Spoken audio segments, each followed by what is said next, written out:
के मालिक को मारा गया, पीटा गया भाषा के नाम पे, तो पूरे देश ने, पूरे मुंबई ने, पूरे महाराष्ट्र ने देखा।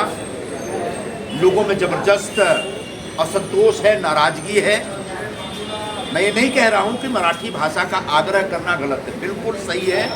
महाराष्ट्र की मातृभाषा मराठी भाषा है और ये अपेक्षा रखना कि सभी लोग मराठी में संवाद करें, व्यवहार करें, ये सही है। लेकिन अगर किसी को मराठी भाषा नहीं आती है तो उससे ज़्यादा से ज़्यादा आप आग्रह कर सकते हैं बाबा मराठी सीख ले। अगर वो नहीं बोलता इसके लिए उसको थप्पड़ मारना कि एक पाप है, गुनाह है, गुंडागर्दी है, तो इस गुंडागर्दी का निषेध करने के लिए हम आज यहाँ पर आए हैं।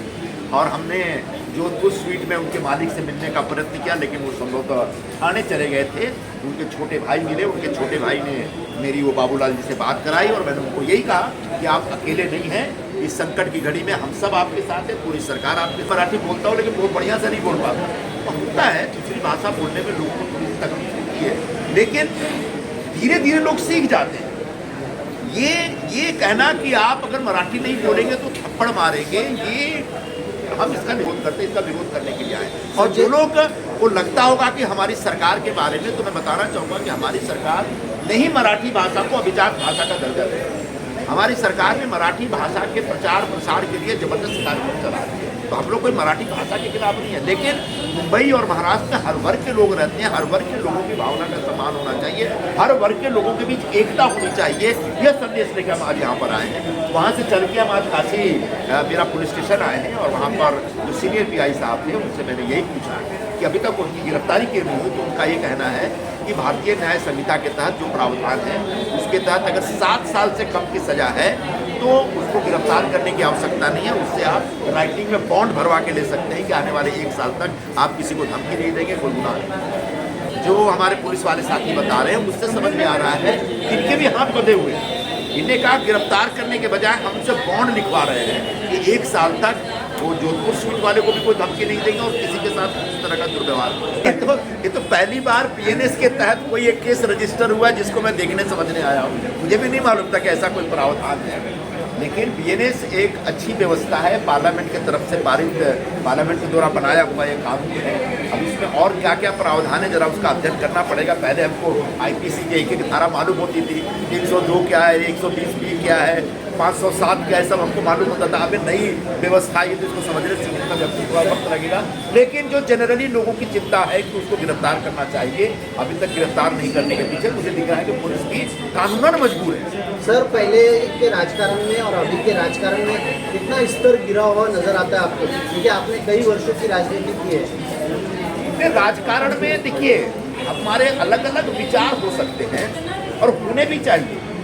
जनतंत्र की ताकत तभी बढ़ती है जब अलग अलग विचारों के लोग एक साथ एक मंच पर खड़े होते हैं, एक छत के नीचे काम करते हैं, एक देश में, एक समाज में रहते हैं। तो विचारों का टकराव, विचारों का आदान प्रदान कहीं ना कहीं जनतांत्रिक व्यवस्था को मजबूत करता है। लेकिन वैचारिक मतभेद का मतलब एक दूसरे से नफरत करना, एक दूसरे पे हमला करना, हिंसा करना, यह गलत है। पवार जी बाला साहब के पास आते थे, बाला साहब भी शरद पवार के साथ बैठते थे, वैचारिक तौर पर मतभेद था उनका फिर भी। लेकिन आज जो माहौल है उसमें वो जो वैचारिक मतभेद है वो नफरत का रूप लेता जा रहा है, जो कि बहुत ही दर्दनाक है, दुखद है। इस पार्टियां इस प्रकार से दावा करती हैं कि वो बाला साहब के विचारों को फॉलो करते हैं, तो मैं उनको बताना चाहूँगा कि बाला साहब जी ने कभी भी हिंदी से नफरत नहीं की। वो कट्टर मराठीवादी थे और उनके मराठीपन का हमें अभिमान है। वो मराठी लोगों को आगे लाने के लिए, मराठी समाज को मजबूती देने के लिए पूरी जिंदगी लड़ाई लड़े, लेकिन उन्हें कभी हिंदी भाषा से नफरत नहीं की। अगर हिंदी भाषा से नफरत करते तो दोपहर का सामना शुरू करके मुझे संपादक नहीं बनाते। 12 वर्षों तक मैंने उनके अंडर काम किया। हर सप्ताह वो एक दिन रात को 10 बजे के बाद मुझे बुलाया करते थे घर पे और बुला करके अपने स्थापा को बोलते थे डायरी लाओ, और उस डायरी में तमाम हिंदी शब्द होते थे जिनका उनको समझ में नहीं आता था। वो पूछते थे इस हिंदी शब्द का मतलब क्या है। वो हिंदी सीखते थे क्योंकि बाला साहब जी को विश्वास था कि हिंदी एक राष्ट्रीय भावना का प्रतीक है। लेकिन आज जिस तरीके से ये दोनों भाई हिंदी का GR रद्द हुआ उसके लिए जल्लोष कर रहे हैं, वो शर्मनाक है। ये बाला साहब के विचारों का अपमान है, बाला साहब की भावनाओं का अपमान है। और मुझे लगता है कि हिंदी के विरोध में इस प्रकार से अभियान चला करके यह अपनी पार्टी को और भी कमजोर करने जा रहे हैं। हाँ, मराठी के सम्मान में खूब अभियान चलाइए, लेकिन हिंदी का विरोध करके आप कुछ नहीं, अपने आप को छोटा साबित करें। धन्यवाद। जरा भाई ये नहीं आया।